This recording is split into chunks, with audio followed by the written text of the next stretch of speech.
Number 5. Kumuha ka ng insurance. Kapag meron kang ipon, ang number 1 goal mo dapat ay protektahan ito. Kung sakaling merong emergency na darating, katulad ng medical emergency, usually malaking halaga ang kailangan mo dito. At isa ito sa pinakamatinding kalaban na uubos ng iyong ipon. Siguro ay meron ka na nabalitaan dati na nabankrupt ang isang tao, nabenta ang mga ari-arian at nagkaroon ng malaking utang dahil sa mga medical bills. O di naman kaya ay naghirap ngayon ang dating may kayang pamilya simula nung pumanaw ang kanilang breadwinner.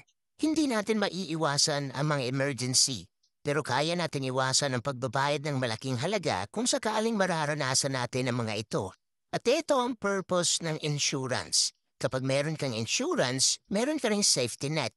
Matutulungan ka nito at ng iyong pamilya na makaiwas sa malaking gastusin dulot ng iba't ibang uri ng sakuna.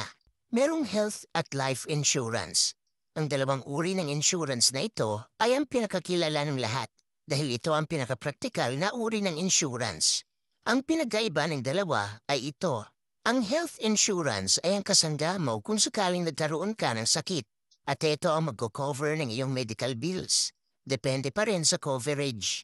At ang life insurance naman ay ang magbibigay ng financial support ng iyong pamilya kung sakaling kinuha ka na ni Lord. Medyo hindi komportable pag-usapan ng insurance, pero kailangan nating magpakatotoo at maging handa. Ang tip ko lang kung kukuha ka ng insurance ay siguraduhin mo na legit at merong magandang track record ang insurance company na balak mong bilhan ng insurance. At basahin mo rin ang mabuti ang coverage ng isang insurance policy para alam mo kung angkop ba ito sa uri ng insurance na gusto mong kunin.